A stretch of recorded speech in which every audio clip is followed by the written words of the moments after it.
Hello friends, welcome back to my channel. In the previous video under the topic of the discharge of the contract, we have completed with the discharge of the agreement. So the second part of this video is discharge of the operation of the law and discharge of the breach. These two topics I will cover in this video.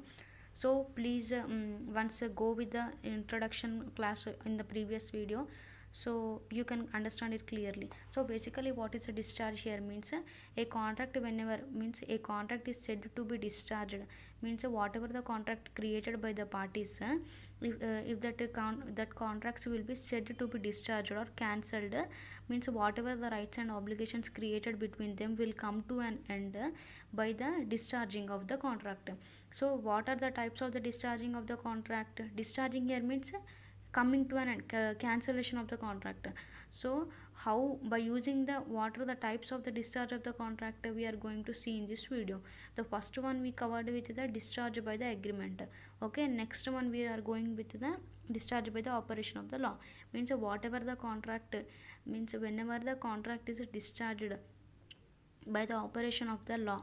Okay, means a contract, so means a contract is said to be discharged or terminated when the rights and obligations created by it are extinguished. Extinguished here means put to an end. So in that, I agree, there are the different ways of discharging the contracts.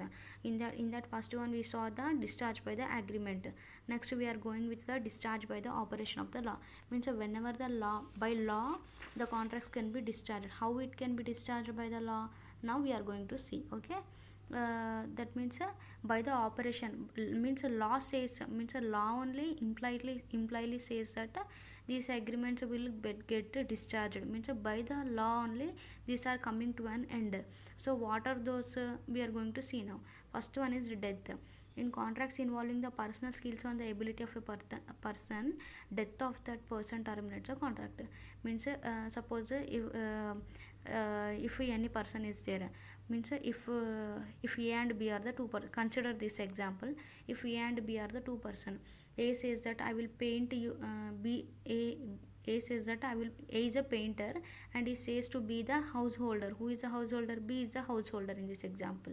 So A says that I will paint your house with a new means a new fashion, whatever the new fashion is now in the market, with that new styles I will paint your house. He says that. Who says? He says to B that, and B says if you painted my house I will give you like 15,000 rupees.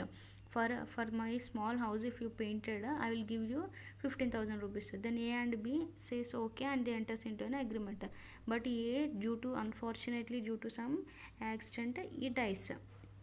Who dies? A dies. A is a, who is a here? A is a painter here. A dies. And if who is a painter? A is a painter. A dies here. So with the death of the A, the contract comes to an end. Means if A died, who will paint the, who will, his son cannot paint, A's son cannot paint the room, because the painting skills are there only with the A. Means he is an artist, he is a painter, right? Means he only has that skills.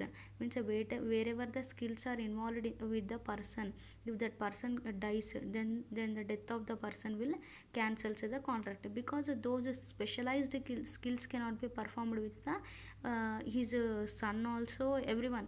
That person only has to perform the contract. But the person who has to perform the contract with the specialized skills will, if dies, then that contract will comes to an end. So that's like that law saying, it is true, right? That's why this is one type of termination by the operation of the law.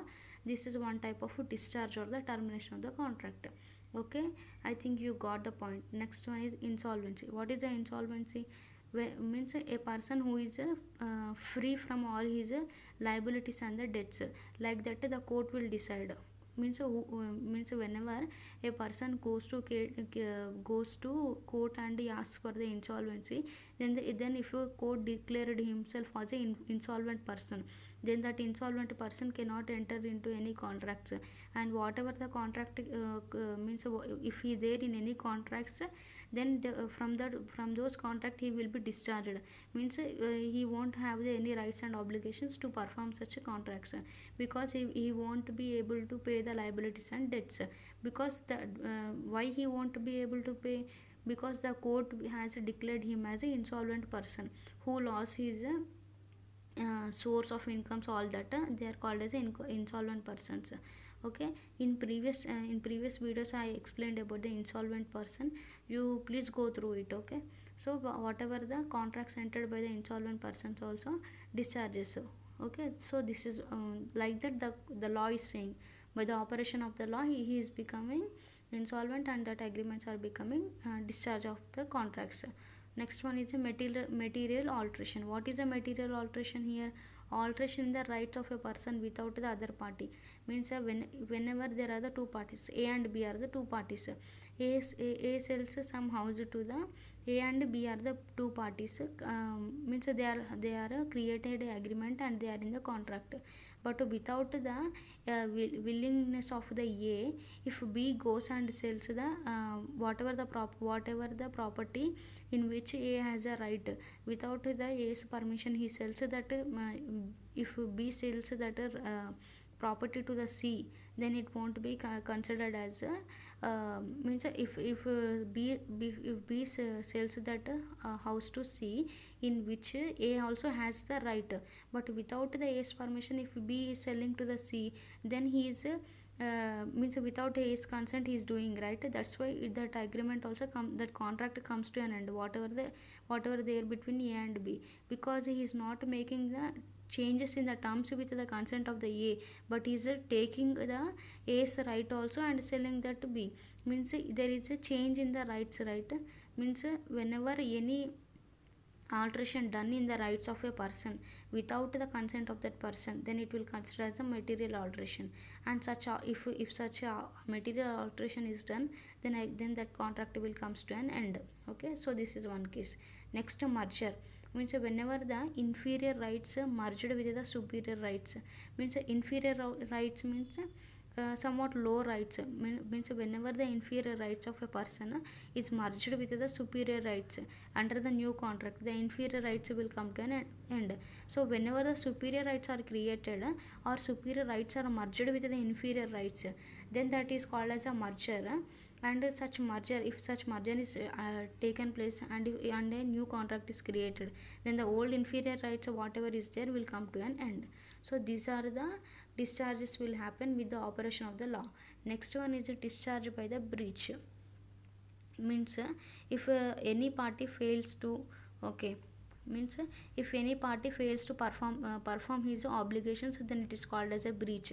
Means if A and B are the two parties are there, A agrees to sell some 100 bags of rice to B, and due to some issues A cannot perform the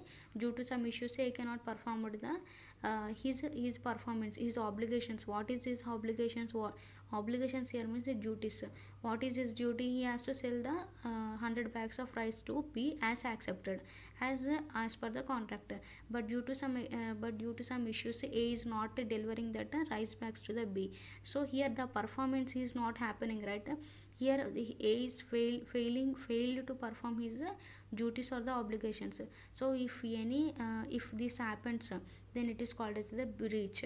Means failure of performance is called as a breach. Okay, so if this happens, so under this there are the two types. First one, so actual breach. First one is actual breach. What is actual breach? Means actual failure of the performance is called as actual breach. Simply remember, actual failure of the performance. See, the actual breach of the contract takes place at the time when the performance is due or when actually performing the contract. Means specifically actual breach means whenever there is a contract or whenever there is an agreement between the parties to perform some obligations, but due to whenever at the time of performing that obligations or before the time of the performance of such obligations, if any person fails to perform the, or if any of the party fails to perform his obligations before the time of the performance or actually when the time of performing, then it is called as an actual breach. So I will explain you with an example here. there are the two parties, A and B are there. So A says that I will means A agrees to deliver the A and B are the two parties. A agrees with the B that I will deliver you 2000 chairs. Okay, 2000 chairs. Who says A says to B that I will sell you or I will deliver you 2000 chairs. But due to some means after delivering the 1500 chairs, then A says that I cannot means I cannot deliver the another 500 chairs to you. Who says A says to B after actually they agrees for the 2000 chairs, but after delivering the 1500 chairs to B by A says that I won't deliver the means I am not in a position to deliver the 500 chairs to you. So this is not a correct thing, right? Means he is failing to perform the 500 chairs duties. Means what is the means with which he left with the 500 chairs. So delivering the 500 chairs also is duty. Out of 2000 he delivered 1500, means the remaining 500 also his duty only, right? His performance only, right? But he's saying that I cannot perform these obligations, I cannot sell this another 500 chairs to you. So this is not the fulfillment of the agreement. Hence if this happens, means this is happening during the performance only. So during the performance or in some cases before the performance or before the due date also, if any of the party does not perform, then it is called as the actual breach. So okay, next one is anticipatory breach. So pronunciation problem, don't mind, ignore. So what is this before the due date? Okay, sorry, this is before the due date, but it is when the time of performance, this is when the time of actual performance, this is before the due date. So whenever before the due date, so I will go with the example here. A and B are the two parties. A contracts with the B that on 1st January 2005 I will sell you 500 bags of wheat and to deliver it on July 1st. On 1st January they agrees that I will deliver you on 1st July 2005 with these rice bags or these 100 wheat bags to you. But on 15th June of 2005 A writes to B and says that he is not going to deliver the wheat. And why before the whenever what is the due date here? On 1st January they A agrees to deliver the 100 bags of wheat to the B, but due to some issues on 1st on 1st January A says to B that I will deliver you 100 bags of wheat on 1st July 2005, but due to some cases A says to B that on 20th June 2005 he says that this A says to B that I cannot I cannot deliver you with the 100 bags of wheat, like that he says to B. Who says A says to B, means what is the due date, performance date here? This is a performance date, means on this date only he has to deliver the wheat bags to the this B. But before the performance, what is the before the performance? Before the July, on June 20th he writes and he says to B that I cannot perform this obligation, or I cannot deliver this 100 bags of wheat to you. So A says like that to B. So before this due date only he is saying.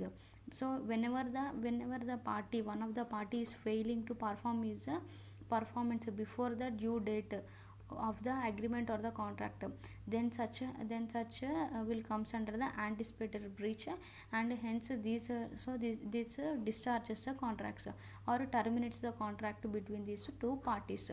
So this is also one type of the breach.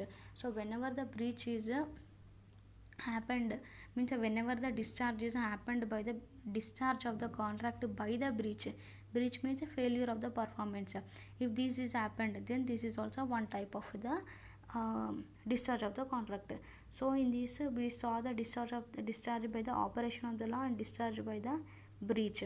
In next video we will go with the another three types. What are the another three types here?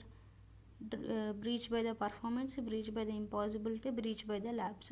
So the video is getting too length, that's why I'm closing here. Next three discharges I will discuss in the next video. So friends, if you like my video, like, share and subscribe to my channel. So before watching this part 2 video, you go through with the first part, introduction part, because you can understand in this video what I said. Okay, so if you like my video, like, share and subscribe to my channel. Thank you.